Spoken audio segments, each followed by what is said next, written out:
안녕하세요. 저는 과학을 사랑하는 핫클립 베스트 MC 이연이에요. YTN 사이언스의 많은 프로그램들 중 재미있는 부분만 모아서 여러분이 보고 즐기실 수 있도록 소개해드리는데요. 오늘은 어떤 영상들이 소개될지 궁금하시죠? 오늘 소개해드릴 핫클립 영상들입니다.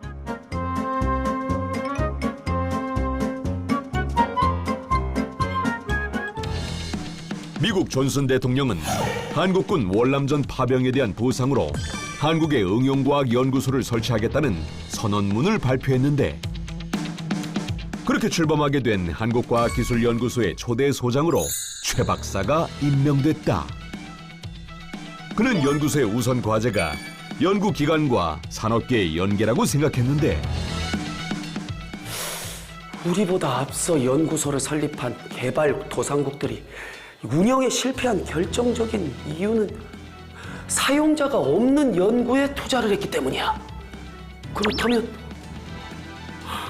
그래, 그렇게 하면 되겠다. 여러분, 이제부터 우리 한국과학기술연구소는 계약 연구 정책을 실시하도록 하겠습니다. 네? 계약 연구요? 그게 뭔가요? 기업이 필요한 과제를 함께 물색하고 연구를 진행을 하는 겁니다. 그래야 실질적으로 쓰는 기술을 개발할 수가 있겠죠. 단, 연구의 자율성은 보장할 수 있도록 연구소의 독립적 운영을 법적으로 보장받는 한국과학기술연구소 육성법 제정을 요구할 겁니다. 그의 정책으로 인해 해외로 유출됐던 인재들이 국내로 다시 돌아와 연구를 시작했고, 기업의 연구개발 투자도 큰 폭으로 증대되는 효과를 거두었다. 이후 계약 연구는 여러 개발도상국이 벤치마킹하며 연구기관의 모범 운영체계로 자리 잡았다. 1971년 과학기술처 장관으로 부임한 그는 3차 경제개발에 필요한 화학, 선박, 원자력, 해양개발 관련 연구기관을 대거 설립했고, 다양한 기술개발 연구를 수행하도록 했다. 여기는 너무 좁고 여기는 거리가 너무 먼데. 아니, 무슨 문제라도 있습니까?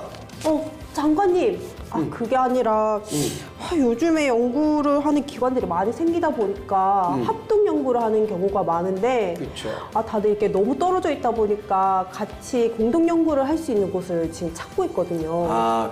그래요? 이런 일이 좀 많은가요? 네, 좀 아무래도 그렇죠.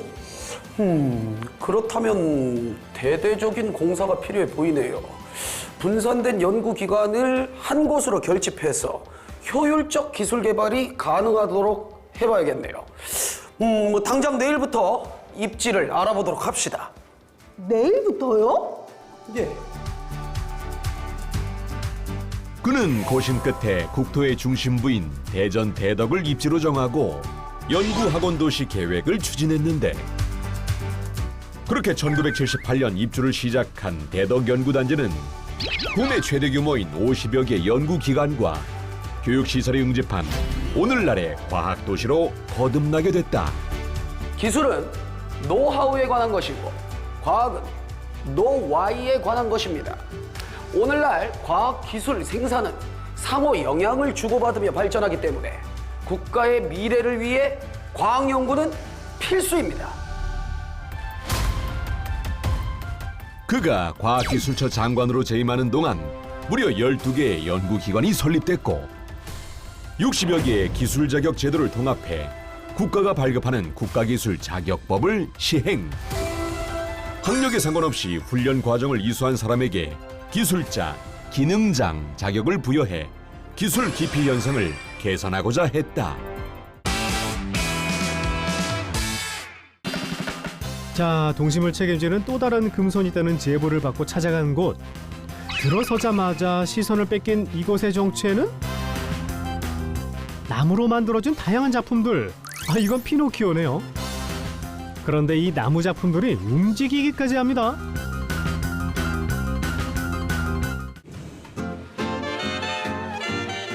이 전시장에 있는 나무 작품들은 모두 할아버지의 손에서 탄생했단 말씀. 먼저 이 디테일이 남다른 독수리는 솔방울을 이용해 거친 날개를 표현했는데요. 이보다 더 정교함이 돋보이는 작품이 있었는데요. 이 작품 설명 좀 해주시죠. 벤자민 버튼의 거꾸로 가는 시간을 착안을 해서 그럼 거꾸로 가는 시계를 한번 만들어 보자. 이거 잘 보시면은 그 숫자가 이렇게 거꾸로 가게 이렇게 돼 있습니다. 이제 저도 나이가 좀 있으니까 좀 젊어 보고 싶어서 뭐 나 개인적인 생각도 좀 가미하고 그래서 이렇게 거꾸로 가는 시간을 만들어 봤습니다. 디테일까지 남다른 다양한 작품들. 하지만 이 중에서도 아이들의 무한 사랑을 받는 작품은 따로 있답니다. 12척의 배야? 네? 12척의 배라고요? 아직 신에게는 12척의 배가 남아있사옵니다.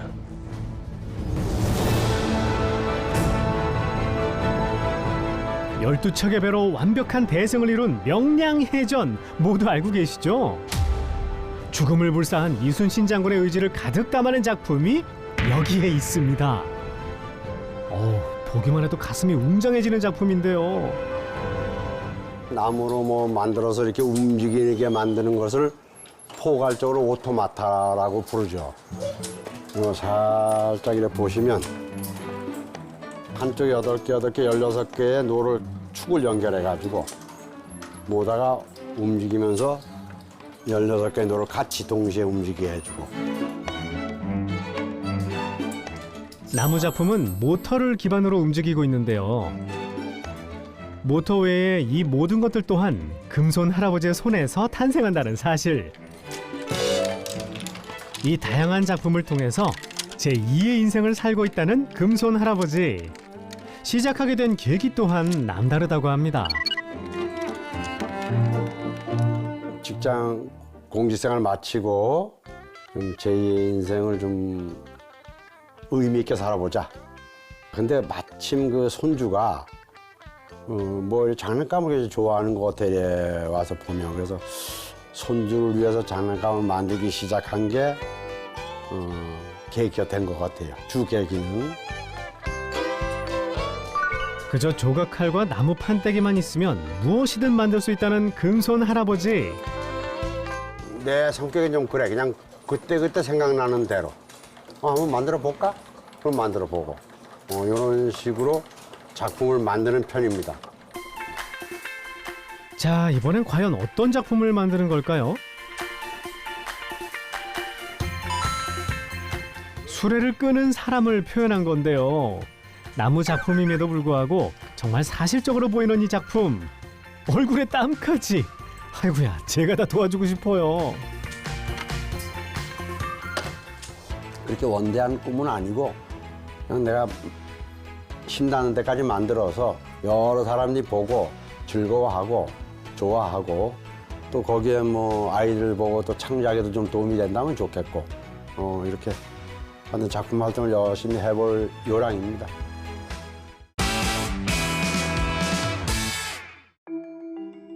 신의 영역으로 여겨졌던 신비로운 우주의 비밀이 인류의 문명 발달과 과학의 발전으로 조금씩 벗겨지고 있습니다.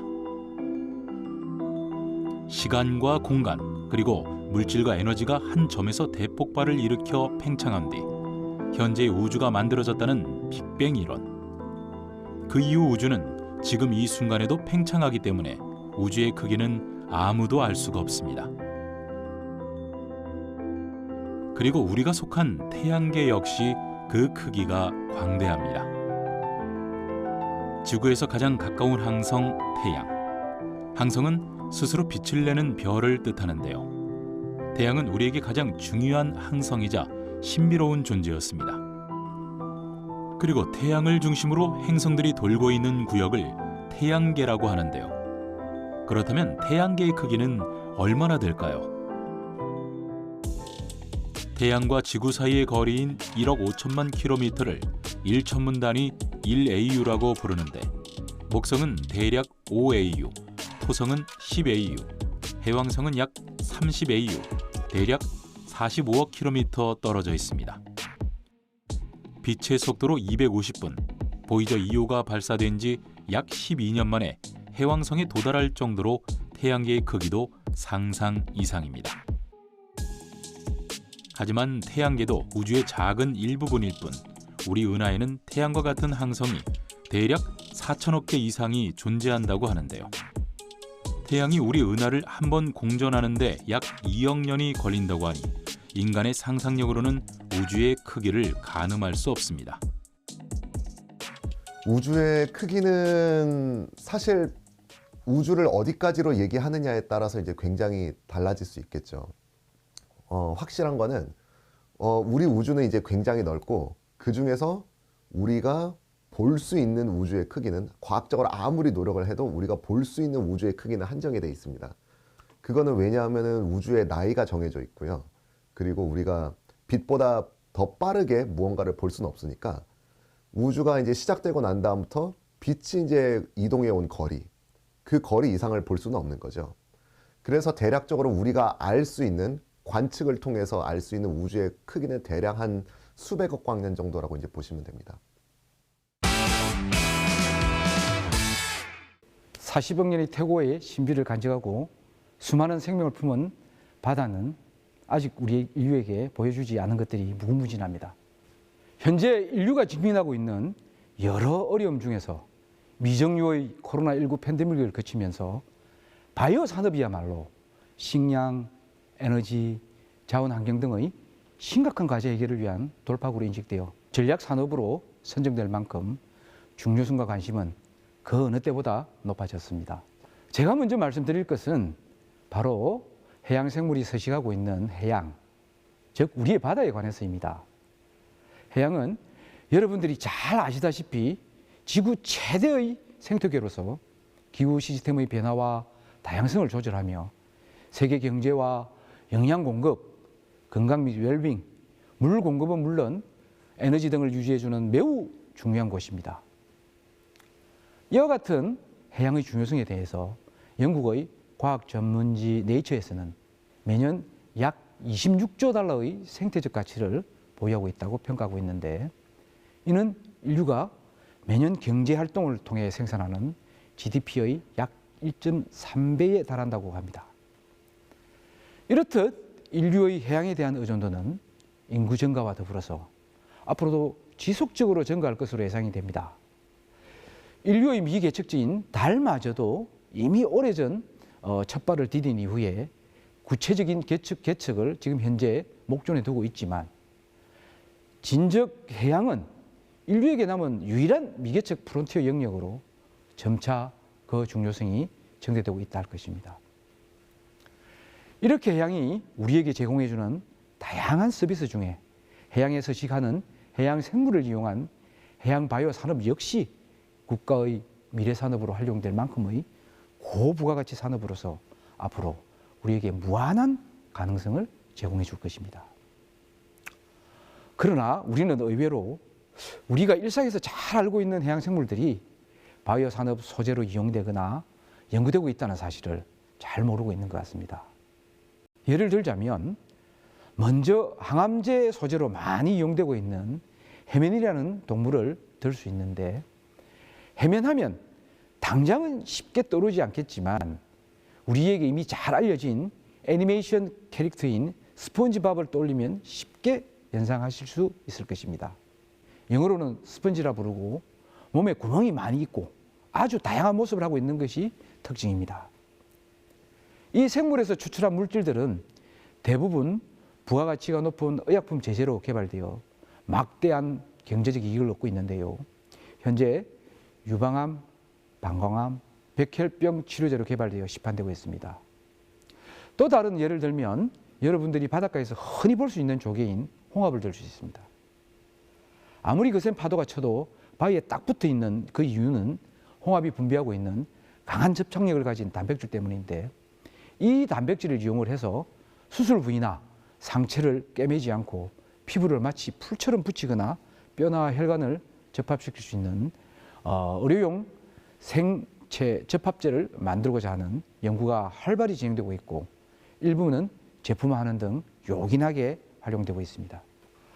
전 세계적으로 해양 생물을 활용하고 있는 현황을 살펴보면 2000년 이후 해양 생물에서 개발한 의약품은 9쪽에 불과하지만 현재 매출 합계는 약 37억 달러 이상으로 추산되며 그 규모는 더욱 커질 것으로 추산됩니다. 이어서 보실 핫클립 영상들입니다.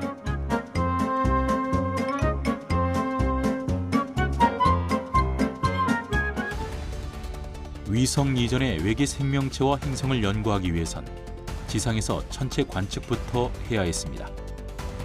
하지만 구름의 하늘이 가려지거나 대기불안 상태에선 관측이 어려웠는데요. 이를 해결하기 위해 만들어진 것이 바로 우주망원경. 그 중에서도 최고의 성능을 자랑하는 우주천문대 제임스 웹 우주망원경입니다. 허블 우주망원경의 뒤를 잇는 우주망원경으로 달보다 더 먼 거리에서 외계 행성의 대기를 통과한 빛을 관측해서 외계 행성의 대기 조성 및 환경에 대해서 연구하는 것이 목적입니다. 제임스 웹 우주망원경의 성과는 예상 밖보다 훨씬 컸습니다. 아직 6개월밖에 지나지 않았지만 벌써 엄청난 관측 결과들을 쏟아내고 있는데요. 이런 관측 결과들이 쌓이다 보면 우주가 탄생한 뒤 은하가 어떻게 진화해 왔는지 은하 연대기를 그릴 수 있고, 그렇게 되면 우리가 알고 있는 우주론도 점점 더 정교해지고 또 수정될 수도 있는 것입니다.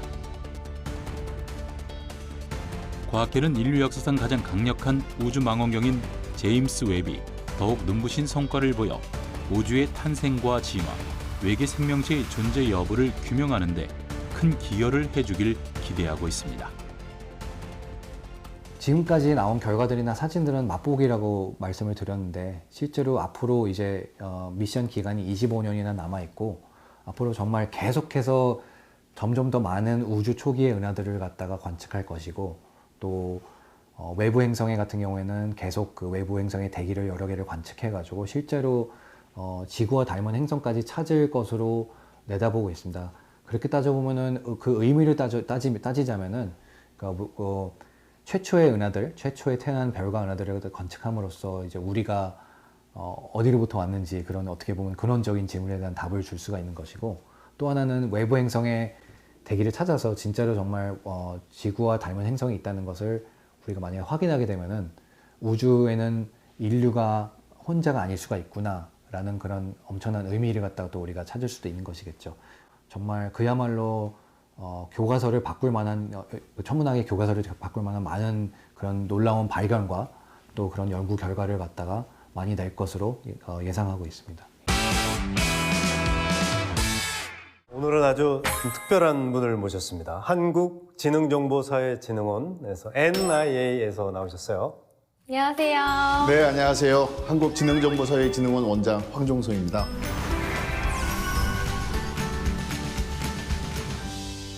한국지능정보사회진흥원. 네. 아, 이거 외우느라 힘들었어요. 네, 원래는 이렇게 이름이 어렵지 않았어요. 저희 이름이 한국전산원으로 시작을 했거든요. 간단하게 시작을 했는데 그동안 이제 아무래도 이제 기술이 많이 발전해서 새로운 것들이 들어왔잖아요. 그러다 보니까 그런 일들을 저희 이름에다가 반영하려다 보니까 좀 어려워진 것 같고요. 그냥 편하게 NIA로 불러주시면 될 것 같아요. 전산원 좋았는데. 네, 전산원 좋았어요. 전산원이라고 하는 이름이 네. 좋았는데 그때 당시에 그 이제 학원인 줄 알고 자꾸 전화가 와가지고. NIA도 근데 사실 시청자분들은 좀 생소하실 것 같아요. 네, 그렇죠. 기본적으로는 이제 정부와 공공기관을 지원하는, 그러니까 정부의 띵크탱크 역할을 하는 게 이제 저희 기관이고요. 그래서 정보 기술, 아니면 뭐 요새는 이제 뭐 인공지능 같은 그런 스마트 기술을 잘 활용할 수 있도록, 아니면 활용하는 정책을 세울 수 있도록 그런 일들을 하고 있습니다. 일종의 띵크탱크로 봐주시면 되겠습니다. 우리 사회에서 느낄 수 있는 그런 서비스가 뭐가 있을까요? 대표적으로 초고속 인터넷이라고 하는 그 뭐랄까 기획을 제일 처음 한 기관이 이제 저희 기관이고요. 전 세계에서 그 초고속 인터넷을 전국적인 그 규모로 한 거는 우리 한국이 처음이었어요. 그전에는 모뎀이었잖아요. 모뎀. 네, 전화선으로 이렇게 네, 연결을 네, 해서 이제 PC통신이라고 했었죠. 네, 맞습니다. 근데 그 다음에 초고속 인터넷 시대가 된 거예요. 그렇죠. 그때 이제 제가 광고를 저한테 제안이 들어왔어요. 제가 광고를 찍는데 제가 막 했어요. 네. 앞으로의 시대는 초고속 인터넷 시대. 근데 찍으면서도 뭘 몰라. 사실 그래서 이제 초고속 인터넷 한국이 굉장히 잘한 일 중에 하나고요.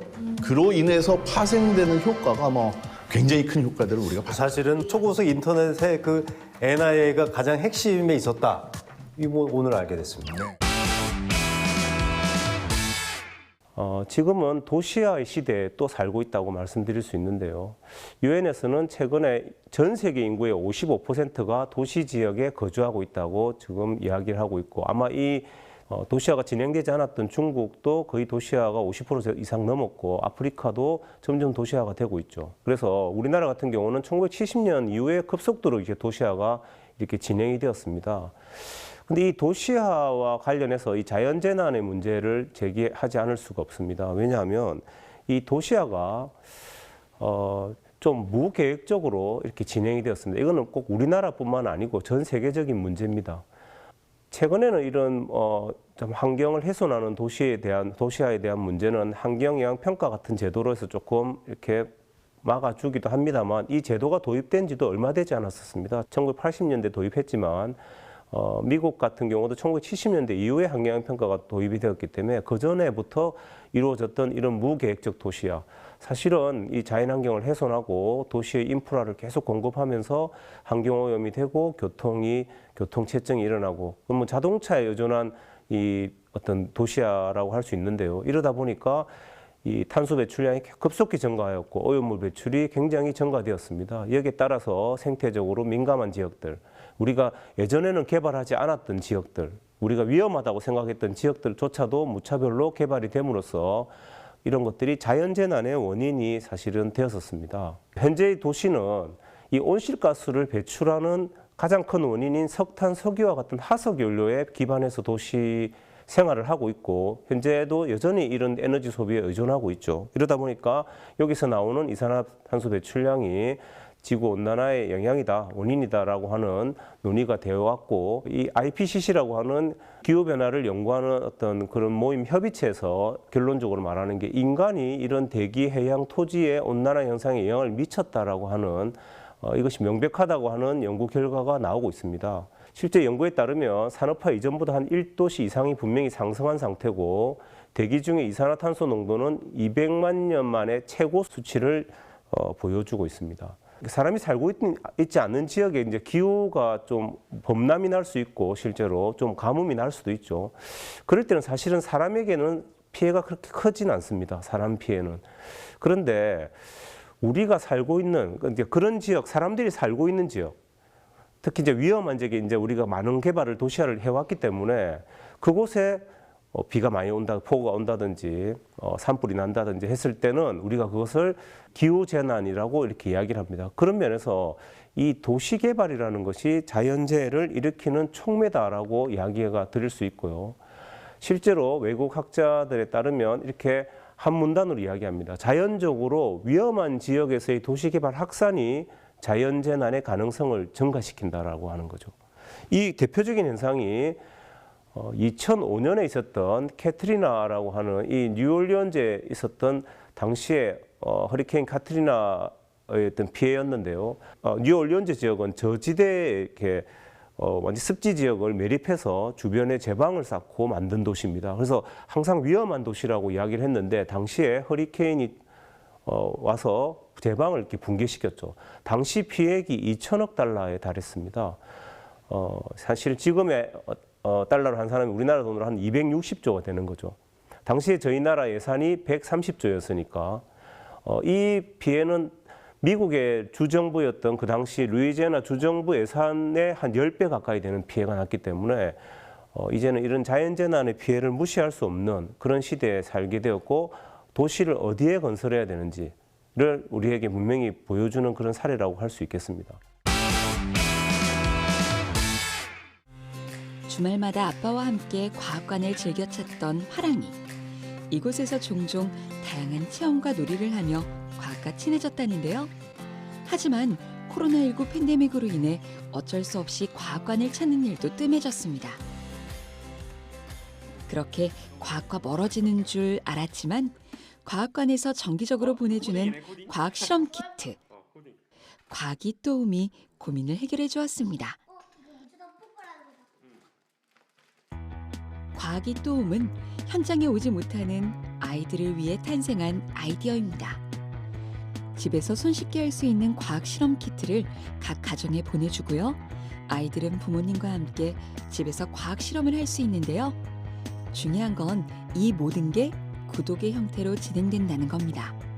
원하는 가정의 신청을 받아 구독이 시작되면 매월 새로운 주제가 정해지고 그에 맞는 과학 실험 키트가 배송되죠. 이 비대면 교육 서비스는 국립과천과학관이 자체 개발한 교재와 활동 재료들로 꾸려져 있고요. 주제도 매우 다양한데요. 화랑이는 지난해부터 구독을 시작했고 벌써 많은 실험 과제를 마쳤습니다. 시기에 맞는 과학 이슈 또는 계절 등을 고려해 주제를 정하고 구독자들의 반응도 수렴해 늘 새로운 실험 내용을 기획한다는데요. 그런데 왜 그들은 정기 구독 방식을 도입한 걸까요? 찾아가는 교육을 하자고 생각을 했고 안정적으로 이제 우리가 콘텐츠를 제공할 수 있는 방안으로 이제 구독 서비스를 생각을 했습니다. 그 당시에 구독 경제라고 하는 것이 굉장히 이제 트렌디한 상황이기도 했는데 이제 과학관이 시도하는 거는 이제 좀 최초의 이제 시도가 됐었고요. 이제 구독이라고 하면 특정한 이제 소비자가 반복적으로 좋은 콘텐츠들을 계속해서 안정적으로 받아볼 수 있다는 장점이 있고 그런 이제 수요층에 우리가 좀 전략이 맞았던 것 같아요. 그래서 과학관 입장에서도 좋은 콘텐츠를 꾸준히 제공할 수 있는 하나의 방식이라고 생각을 했습니다. 오늘 핫클립 베스트 잘 보셨나요? 다음 주에 더 알찬 내용들로 찾아오겠습니다. 그러면 시청자 여러분, 다음 주까지 안녕히 계세요.